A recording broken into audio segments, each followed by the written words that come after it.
les 8 clés pour reprogrammer son cerveau.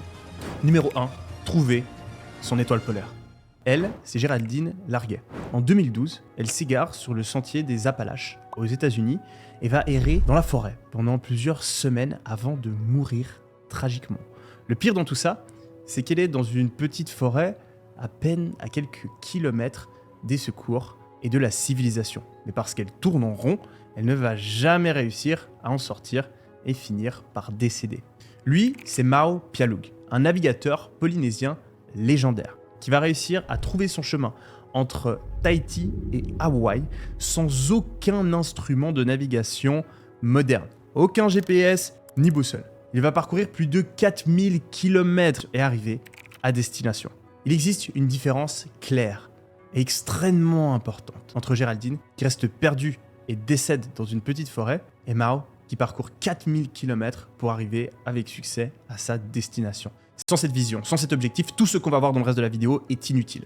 Parce que si vous n'avez pas d'objectif, si vous n'avez pas de cible, ce sera impossible de savoir si vous progressez.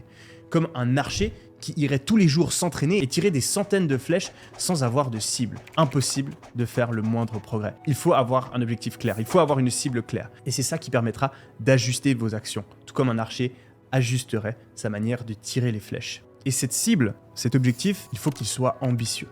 Car sinon, vous risquez de succomber à ce que j'appelle l'auto-disqualification. Et malheureusement pour moi, j'en ai été victime. Je me souviens très bien, je devais avoir 14 ans, je venais de changer de collège et je me retrouve assis à côté d'une belle brune. On s'entend plutôt bien, mais je vais jamais lui avouer mes sentiments. Parce que je pense pas qu'ils sont réciproques. Quelques mois plus tard, elle se met en couple avec un autre mec et c'est qu'à la fin de l'année que j'apprends un petit peu par hasard qu'en fait, elle m'aimait bien, elle aussi, depuis le début. Et que c'est uniquement parce que j'ai rien fait qu'elle a décidé de se mettre en couple avec cet autre mec. Je venais de succomber à de l'auto-disqualification. Parce que j'avais manqué cette opportunité. Pas parce que j'étais pas assez charismatique, pas assez drôle, pas assez grand, pas assez beau.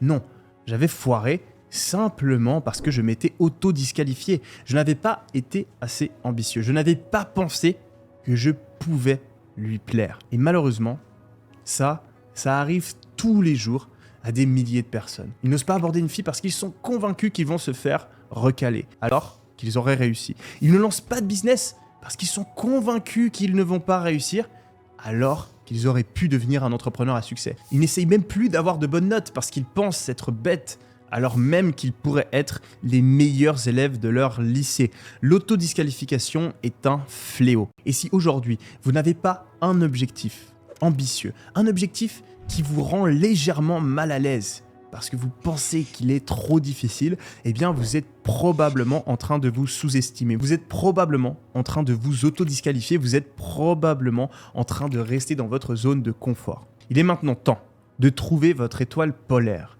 de créer une vraie vision, fixer cet objectif qui permettra de vous surpasser et de ne pas passer à côté de votre potentiel.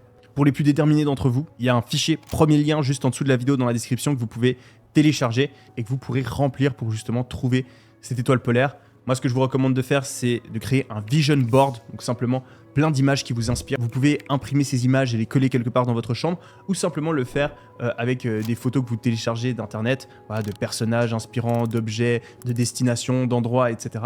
Une fois que vous êtes bien inspiré, que vous avez bien regardé toutes ces images, vous allez définir un objectif clair. Cet objectif-là, ça peut être par exemple de passer votre diplôme, lancer votre premier business à succès et réaliser 10 cas par mois, réussir à apprendre une langue, je ne sais quoi. Donc vous écrivez votre objectif à 1 an, juste ici, et puis finalement vous allez transformer cet objectif en action concrète pour le rendre réel. Donc imaginons je veux passer mon diplôme, eh bien je vais par exemple me mettre à travailler 2 heures par jour tous les jours. Une fois que c'est fait, super important, le planifier, le mettre dans votre agenda, mettre un réveil sur votre téléphone pour ne pas l'oublier. Et comme ça, vous faites partie du top 1% des gens qui passent à l'action et qui créent de réels changements. Numéro 2, créer une nouvelle identité. Quand on est gamin, notre cerveau est une énorme éponge qui va absorber tout ce qui se passe et au fur et à mesure qu'on grandit, nous créer notre identité. À l'inverse, dans mon enfance, un autre moment qu'aurait pu être anodin m'a permis de créer ma discipline qui m'aide encore aujourd'hui. Je m'en souviens très bien, on était au camping avec ma mère et mon frère, accueilli une tonne de myrtilles, c'est trop cool, on va pouvoir les manger, peut-être même faire de la confiture plus tard. Et Ce qui est drôle, c'est que je me souviens très bien entendre le mot déterminé et me dire ouais, j'aime bien ça, déterminé. Ouais, moi je suis déterminé, en effet, elle a raison ma mère, je suis déterminé. Et encore une fois, à ce moment, il pourrait paraître anodin, mais il est décisif. Parce que c'est à partir de là que je vais décider que je suis quelqu'un de déterminé. Ça va rentrer dans mon identité et je vais, pendant les années qui vont suivre, faire preuve de détermination